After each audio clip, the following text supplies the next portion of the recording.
Jabez needs mental health treatment. 37 days into his term as New York City Mayor, Zohran Mamdani walked into Jamaica Hospital and did something no New York City mayor has done in modern history. He visited a suspect who had been shot by police, a young man still handcuffed to his hospital bed and on a ventilator. That man was Jabez Chakraborty, 22 years old, who had charged at NYPD officers with a kitchen knife during a mental health crisis. Within hours, the backlash was nuclear. Police unions called it betrayal. Conservative media accused Mamdani of choosing criminals over cops. But here is what nobody is asking. What if the mayor saw something the rest of us missed? By the end of this video, you will have all the facts to decide for yourself. On the morning of January 26th, a mother in Jamaica Hills, Queens called 911. Her son Jabez had been living with schizophrenia for years, and that morning he was having an episode. He had thrown glass against a wall. She asked for an ambulance, specifically saying her son had no weapons. But under NYPD protocol, any involuntary psychiatric removal automatically dispatches police alongside paramedics. Officers Tyree White and his partner arrived within minutes. Body camera footage shows what happened next. Officer White fired 4 shots. Jabez collapsed, critically wounded. Now here is where this story splits into 2 completely different narratives. If you ask the NYPD, this was a textbook justified shooting. Officers walked into danger, had seconds to react, and did what they were trained to do. If you ask mental health advocates and the Chakraborty family, this was a preventable tragedy.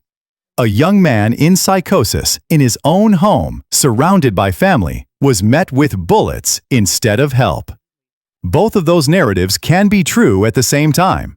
That is the complexity nobody wants to talk about. Mamdani's initial response was cautious. He praised the first responders who put themselves on the line. Safe, neutral, mayoral. But his progressive base exploded. The Justice Committee accused him of applauding cops after they shot a young person in his home. The Chakraborty family felt abandoned.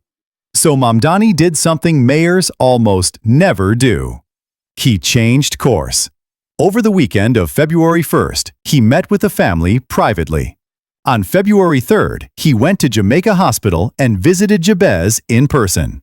And the next day, he said the words that set off the firestorm. Jabez needs mental health treatment. Let that sink in. The mayor of New York City publicly called for no charges against someone who charged at police with a knife.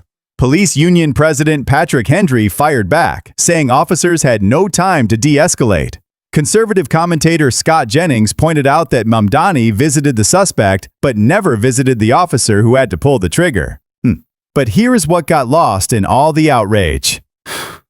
Mamdani was not saying the officers did something wrong. He was saying that prosecuting Jabez as a criminal would be wrong. Jabez was in a psychotic episode. He was not in control of his actions. His mother called for help, and the system sent people with guns instead of people with medical training. Does that make the shooting unjustified? Not necessarily. Does it make charging Jabez with attempted murder unjust? That is the question Mamdani is raising. The Queens District Attorney is still weighing those charges. If the DA moves forward, Mamdani will be publicly contradicted. If the DA declines, Mamdani will be accused of political interference. He cannot win, but he took the position anyway, knowing the cost. Some call that moral courage. Others call it political suicide. What do you call it? Drop your thoughts in the comments. The hospital visit did not happen in a vacuum. Mamdani and the NYPD have been on a collision course since election night. Within an hour of his victory, the Houston Police Officers Union launched a recruitment campaign targeting NYPD officers with the message, "Are you disgusted with Zohran Mamdani? Join us!" The fear was not unfounded. Mamdani had called the NYPD racist and wanted to strip mental health response duties from police. Over 3,400 officers quit or filed for retirement in the 12 months before he took office. Union leaders warned of mass exodus, but Mamdani is fighting on multiple fronts. While battling the NYPD, he is also at war with ICE and the federal government. On his first day, he revoked the order allowing ICE to operate at Rikers Island. On January 20th, he appeared on The View and said what no sitting mayor has said in years. "I am in support of abolishing ICE." He then taught New Yorkers how to evade ICE agents in a viral video. Homeland Security Secretary Kristi Noem suggested Mamdani could be violating the Constitution. When ICE detained a city council employee in January, Mamdani called it an assault on democracy. DHS fired back, revealing the employee had a prior assault arrest. Trump has threatened to cut all federal funding to sanctuary cities. Mamdani has added 200 attorneys to the law department in anticipation of years of legal war. So when you step back, Mamdani is fighting the NYPD over mental health response, fighting ICE over immigrant rights, and fighting the federal government over city autonomy. No New York mayor in modern history has taken on this many powerful institutions at once. Here is what we know for certain. Jabez Chakraborty is a 22-year-old man with schizophrenia, and now he faces potential attempted murder charges for actions during a psychotic break. Does that feel like justice to you? Or does it feel like the system is broken? Mamdani is not saying the officers were wrong to defend themselves. He is saying the system that put them in that position was wrong. He is saying we need a different response to mental health crises, one that does not involve guns. You might disagree with every word of that, but at least he is saying it out loud. The hospital visit was politically toxic. It cost him support on the right and did not fully satisfy the left, but it sent a clear message.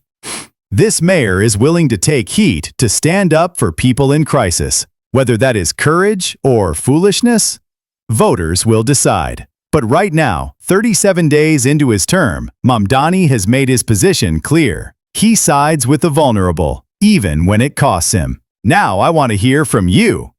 Do you think Mamdani was right to visit Jabez in the hospital? Should mentally ill people in crisis be prosecuted like criminals? Drop your answers in the comments. This conversation matters, and your voice matters. If you made it this far, hit that like button and subscribe. This is just the beginning of the Mamdani era, and it is going to be a wild ride. Look, if you're tired of watching politicians play games with your city, you're in the right place. We're covering every move, every fight, every lie they think we won't catch. Hit that subscribe button because New York deserves the truth, not the spin. And those videos on screen? They explain so much about what you just watched. Worth your time. See you on the next one.